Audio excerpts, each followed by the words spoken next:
നമസ്കാരം,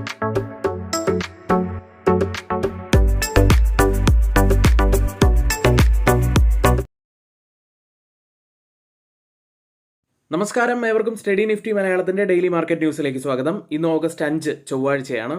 ഇന്നലത്തെ മാർക്കറ്റിൽ നിന്ന് ആരംഭിക്കാം.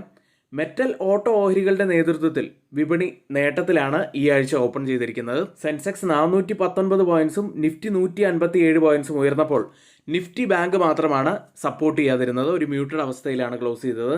ഇന്ന് പുലർച്ചെ ക്ലോസ് ചെയ്ത US മാർക്കറ്റുകളിലേക്ക് മെയ് 27, 2025 ശേഷമുള്ള മികച്ച ഒരു ദിവസം തന്നെയായിരുന്നു ഇന്നലെ US മാർക്കറ്റുകളെ സംബന്ധിച്ച്. പ്രത്യേകിച്ച് ഡൗ ജോൺസ് 1.34% ഉയർന്നു, S&P 500 1.47% നേട്ടത്തിലും നാസ്ഡാക്ക് 2% അടുത്ത് നേട്ടത്തിലുമാണ് ഇന്നലെ ക്ലോസ് ചെയ്യുന്നത്. ടെസ്ല ഓഹരികൾ മികച്ച പ്രകടനമാണ് കാഴ്ചവെച്ചത്. 2% മുകളിൽ പോസിറ്റീവിൽ ക്ലോസ് ചെയ്തു. വെള്ളിയാഴ്ച US വിപണിയിൽ കനത്ത നഷ്ടം തന്നെയാണ് ഉണ്ടായത്. ജൂലൈയിലെ തൊഴിൽ ഡാറ്റ നിരാശാജനകമായതും മെയ് ജൂൺ മാസങ്ങളിലെ തൊഴിൽ എണ്ണത്തിൽ കുറവുണ്ടായതുമാണ് വെള്ളിയാഴ്ച വിപണി ഇടിയാൻ കാരണമായത്. വെള്ളിയാഴ്ചത്തെ ആ ഇടിവ് ഒരു ബൈയിങ് ഓപ്പർച്യൂണിറ്റി ആയിട്ടാണ് ഇൻവെസ്റ്റേഴ്സ് കണ്ടത്. ഏതായാലും ഇനി സെപ്റ്റംബർ മാസത്തിലാണ് ഒരു റേറ്റ് കട്ടിനുള്ള സാധ്യതകൾ CME ഫെഡ് വാച്ച് ടൂൾ കാണുന്നത്. ഏകദേശം 84% സാധ്യതയാണുള്ളത്. യൂറോപ്യൻ വിപണിയും ഇന്നലെ ഉയർന്നു തന്നെയാണ് ക്ലോസ് ചെയ്തിട്ടുള്ളത്. ക്രിപ്റ്റോ കറൻസിയിലേക്ക് വന്നാൽ ബിറ്റ്കോയിൻ ഇപ്പോൾ $1,14,000 ട്രേഡ് ചെയ്യുന്നത്. US ഒരു റേറ്റ് കട്ട് എക്സ്പെക്ടേഷൻ വരുന്നതോടുകൂടി ഇപ്പോൾ ഗോൾഡ് വീണ്ടും ഫോക്കസിലേക്ക് വരികയാണ്. സ്പോട്ട് ഗോൾഡ് ഇന്നലെ 0.2% നേട്ടത്തിലാണ് ക്ലോസ് ചെയ്തത്. കേരളത്തിലെ ഗോൾഡ് പ്രൈസ് പവന് 74,360 രൂപയാണ്. ഓയിൽ പ്രൈസുകളിലേക്ക് സെപ്റ്റംബറിൽ എണ്ണ ഉൽപ്പാദനം വർദ്ധിപ്പിക്കാൻ OPEC+ തീരുമാനിച്ചതിനാൽ തിങ്കളാഴ്ച എണ്ണ വില ഇടിഞ്ഞു. Brent 1.3%, WTI 1.5% ഇടിഞ്ഞത്. ഇപ്പോൾ 6 മണി കഴിഞ്ഞ് 5 മിനിറ്റാണ് സമയം. ഇപ്പോഴത്തെ ഈ ഒരു നില വെച്ച് ബ്രന്റ് ഫ്യൂച്ചേഴ്സ് ട്രേഡ് ചെയ്യുന്നത് $68.75 പെർ ബാരൽ എന്ന നിലയിൽ 0.10% നേട്ടത്തിലാണ്. WTI 0.05% ഇടിവിലുമാണ് ട്രേഡ് ചെയ്യുന്നത്. ഇനി ആർക്കെങ്കിലും നമ്മുടെ പെയ്ഡ് എഡ്യൂക്കേഷൻ ടെലിഗ്രാം ചാനലിൽ ജോയിൻ ചെയ്യാൻ താല്പര്യമുണ്ടെങ്കിൽ വെറും 799 രൂപയ്ക്ക് ഇപ്പോൾ ജോയിൻ ചെയ്യാവുന്നതാണ്. തൊട്ടുമുകളിലെ വാട്സപ്പ് നമ്പറിൽ ഒന്ന് മെസ്സേജ് അയച്ച് ജോയിൻ ചെയ്യാം. ഇനി നമ്മുടെ വീഡിയോയ്ക്ക് ആരെങ്കിലും ലൈക്ക് ചെയ്യാൻ മറന്നു പോയിട്ടുണ്ടെങ്കിൽ ദയവ് ചെയ്ത് വീഡിയോ ഒന്ന് ലൈക്ക് ചെയ്യുക. ചാനൽ ആരെങ്കിലും സബ്സ്ക്രൈബ് ചെയ്യാൻ വിട്ടുപോയിട്ടുണ്ടെങ്കിൽ ദയവ് ചെയ്ത് ചാനൽ കൂടി ഒന്ന് സബ്സ്ക്രൈബ് ചെയ്യുക. ഇനി US ഇന്ത്യക്ക് മേൽ ചുമത്തിയിരിക്കുന്ന റെസിപ്രോക്കൽ താരിഫുമായി ബന്ധപ്പെട്ട വാർത്തയാണ്. പുതിയ റെസിപ്രോക്കൽ താരിഫ് നിയമപ്രകാരം US ഇന്ത്യൻ കയറ്റുമതിയിൽ 25% തീരുവയാണ് ഏർപ്പെടുത്തിയിരിക്കുന്നത്. മുൻപ് ഇന്ത്യക്ക് മേൽ ചുമത്തുമെന്ന് പറഞ്ഞത് 26%. ഈ 26%-ത്തേക്കാൾ കുറഞ്ഞ ഒരു താരിഫാണ് ഇപ്പോൾ പ്രഖ്യാപിച്ചതെങ്കിലും പക്ഷെ മറ്റ് ഏഷ്യ പസഫിക് രാജ്യങ്ങളുമായി കമ്പയർ ചെയ്ത് നോക്കുമ്പോൾ 15 മുതൽ 20% വരെയാണ് അവരുടെ താരിഫുകൾ നിലനിൽക്കുന്നത്. അങ്ങനെ നോക്കുമ്പോൾ ഇന്ത്യയുടെ താരിഫുകൾ കൂടുതലുമാണ്. US വിപണിയിലേക്കുള്ള പ്രവേശനം കുറഞ്ഞതിനാൽ ഇന്ത്യയുടെ ഉൽപ്പന്ന മേഖല, പ്രത്യേകിച്ച് ഇലക്ട്രോണിക്സ് മേഖലയിൽ ഒരു ബുദ്ധിമുട്ട് അനുഭവപ്പെടാം. ഇനി മറ്റൊരു പ്രശ്നം കൂടി ഇവിടെയുള്ളത്, റഷ്യയിൽ നിന്നുള്ള ഇന്ത്യയുടെ എണ്ണ ഇറക്കുമതി കാരണം താരിഫ് പ്രശ്നങ്ങൾ കൂടുതൽ വഷളാക്കിയേക്കാം. ഇത് പെനാൽറ്റി താരിഫുകൾക്ക് കാരണമാകും. ഇനി ഇന്ത്യയുടെ ഇപ്പോഴത്തെ ഈ താരിഫിനോട് ഗ്ലോബൽ റേറ്റിംഗ് ഏജൻസി ആയിട്ടുള്ള ഗോൾഡ്മാൻ സാച്ചസ് പറയുന്നത് ഇന്ത്യയുടെ GDP വളർച്ച 2025 0.1% കുറയുമെന്നാണ്. അതായത് 6.5% കുറയും. 2026 അത് 0.2% കുറഞ്ഞ് 6.4% ആകും എന്നും പറയുന്നു. ഇതുമായി ബന്ധപ്പെട്ട് പറയാനുള്ള മറ്റൊരു കാര്യം, പ്രസിഡന്റ് ട്രംപ് പുതിയ 25% താരിഫ് ഏർപ്പെടുത്തിയതിനാൽ ഈ വർഷം US-ലേക്കുള്ള ഇന്ത്യയുടെ കയറ്റുമതി 30% കുറഞ്ഞ് $60.6 ബില്യൺ എത്തുമെന്നാണ് പ്രതീക്ഷിക്കുന്നത്. ഇന്ത്യയുടെ പ്രധാനപ്പെട്ട കോമ്പറ്റീറ്റേഴ്സ് ആയിട്ടുള്ള വിയറ്റ്നാം, ബംഗ്ലാദേശ് തുടങ്ങിയ രാജ്യങ്ങൾക്ക് വെറും 20%, 18% ഒക്കെയാണ് താരിഫുകൾ ഉള്ളത്. ഇത് ഇന്ത്യയെ സംബന്ധിച്ച് കയറ്റുമതിയിൽ വലിയ റിസ്ക് തന്നെയാണ് ഉണ്ടാക്കുക.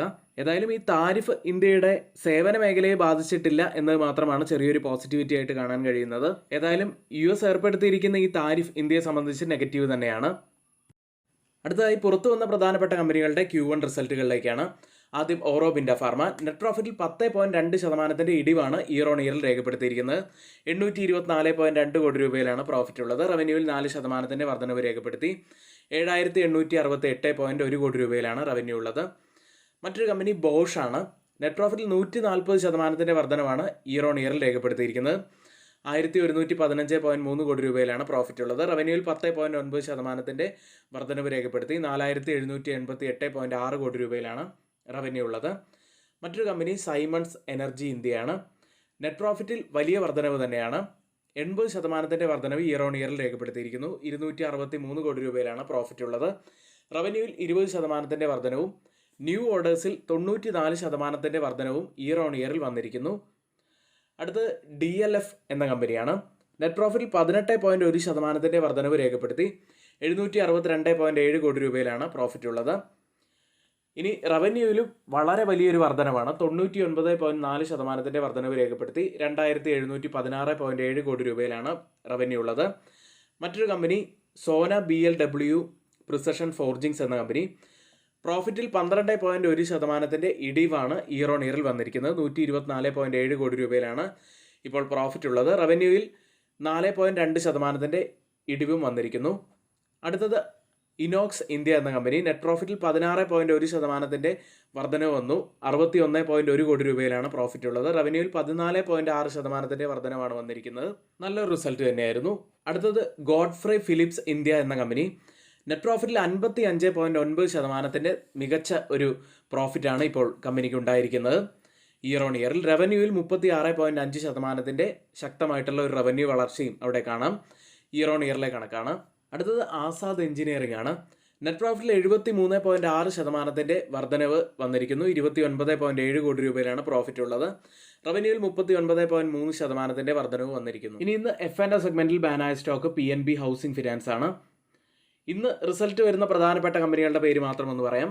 Bharati Airtel, Adani ports and special economic zone, Lupin, Britannia industries, Alembic pharmaceuticals, Aarti surfactants, Berger paints, Bharti Hexacom, care ratings, container corporation of India, Exide industries, Gland pharma, Gujarat gas, Jindal saw, NCC, Prestige estate, Keystone, Torrent pharma തുടങ്ങിയവ. സ്റ്റുഡൻസിനായിട്ട് മറ്റൊരു കാര്യം പറയാനുള്ളത്, ആർക്കെങ്കിലും നമ്മുടെ stock മാർക്കറ്റിൻ്റെ ബിഗിനേഴ്സിനായിട്ടുള്ള basic കോഴ്സിൽ join ചെയ്യാൻ താല്പര്യമുണ്ടെങ്കിൽ തൊട്ട് മുകളിലെ വാട്സപ്പ് നമ്പറിൽ ഇപ്പോൾ തന്നെ ഒന്ന് മെസ്സേജ് അയക്കാവുന്നതാണ്.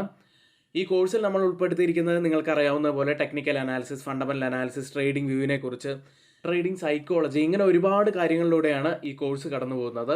വൈകുന്നേരങ്ങളിലാണ് നമ്മുടെ ക്ലാസ്സുകൾ ഉണ്ടായിരിക്കുക. അതുകൊണ്ട് തന്നെ ജോലിക്കൊക്കെ പോകുന്നവർക്ക് കംഫർട്ടബിൾ ആയിട്ടുള്ള ഒരു ടൈം തന്നെയാണ് നമ്മൾ സെറ്റ് ചെയ്തിരിക്കുന്നത്. അടുത്ത FIDA ആക്ടിവിറ്റിയിലേക്കാണ്.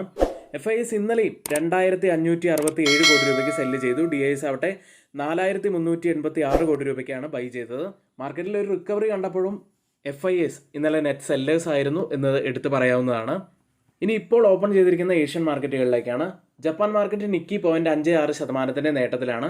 സിംഗപ്പൂർ മാർക്കറ്റ് 1% നേട്ടത്തിൽ. ഹോങ്കോങ് മാർക്കറ്റ് 0.91% നേട്ടത്തിൽ. കോസ്പി മാർക്കറ്റ് 1.77% നേട്ടത്തിലുമാണ് ക്ലോസ് ചെയ്തിട്ടുള്ളത്. ഇപ്പോൾ സമയം 6 മണി കഴിഞ്ഞ് 45 മിനിറ്റാണ്. ഇപ്പോഴത്തെ ഒരു നില വെച്ച് 70 പോയിന്റ്സിൻ്റെ ഒക്കെ ഒരു ഗ്യാപ് ഡൗൺ ഓപ്പണിങ്ങിനാണ് നിഫ്റ്റിയിൽ സാധ്യത കാണുന്നത്. ഇന്നത്തെ നിഫ്റ്റിയിലേക്കും ബാങ്ക് നിഫ്റ്റിയിലേക്കുമാണ്. നിഫ്റ്റി ഇന്നലെ ക്ലോസ് ചെയ്യുന്നത് 24,723-ൽ 157 പോയിന്റ്സ് ഉയർന്നാണ്. നിഫ്റ്റിയിൽ ഇന്നലെ നല്ലൊരു റിക്കവറിയാണ് കാണാൻ കഴിഞ്ഞത്. കൂടാതെ നല്ലൊരു ഗ്രീൻ ക്യാൻഡിൽ കൂടി ഇന്നലെ ഫോം ആയിട്ടുണ്ട്. നിഫ്റ്റി 100 ഡേ EMAയ്ക്ക് മുകളിലായിട്ടാണ് ക്ലോസ് ചെയ്തിരിക്കുന്നത്. അതൊരു ചെറിയ പോസിറ്റിവിറ്റി ആയിട്ട് കാണാം. പക്ഷേ ഒരു കംഫർട്ടബിൾ ക്ലോസിംഗ് 24,900-നും 24,950 സോണിന് മുകളിലായിട്ട് വെച്ചാൽ മാത്രമേ ഒരു കംഫർട്ടബിൾ ആയിട്ടുള്ള ഒരു ക്ലോസിംഗ് നമുക്ക് ലഭിക്കുകയുള്ളൂ. നിഫ്റ്റിയിൽ ഒരു ഫോളോ വരികയാണെങ്കിൽ നമ്മുടെ സോണിൻ്റെ ലോവർ എൻഡ് ടച്ച് ചെയ്യാനുള്ള സാധ്യതകളുണ്ട്. ഇനി ഒരു റിക്കവറിയാണ് ലഭിക്കുന്നതെങ്കിൽ നമുക്ക് 20-50 ഡേ EMAകൾക്ക് മുകളിലായിട്ട് ഒരു കംഫർട്ടബിൾ ക്ലോസിംഗ് ലഭിക്കുന്നുണ്ടോ എന്ന് തന്നെയാണ് നോക്കേണ്ടത്. അടുത്തതായി change in open interest data പ്രകാരം കോൾ സൈഡിലും പുട്ട് സൈഡിലും വന്ന വ്യത്യാസങ്ങളാണ്. ആദ്യം 24,700 സ്ട്രൈക്കിൽ 104% വർധനമാണ് പുട്ട് സൈഡിൽ കാണുന്നത്. ലോങ് ബിൽഡപ്പാണ്. കോൾ സൈഡിൽ 12% ഇടിവ്, ഒരു ഷോർട്ട് കവറിംഗ് ആണുള്ളത്. 24,650 സ്ട്രൈക്കിൽ 211% വർധനവ് പുട്ട് സൈഡിൽ ലോങ് ബിൽഡപ്പ്. കോൾ സൈഡിൽ 15% ഇടിവ്, ഒരു ഷോർട്ട് കവറിംഗ് ആണുള്ളത്. 24,750 സ്ട്രൈക്കിൽ 108% വർധനവ് പുട്ട് സൈഡിൽ ലോങ് ബിൽഡപ്പ്. കോൾ സൈഡിൽ 4% വർധനവ്, ഒരു ഷോർട്ട് ബിൽഡപ്പാണ് കാണുന്നത്.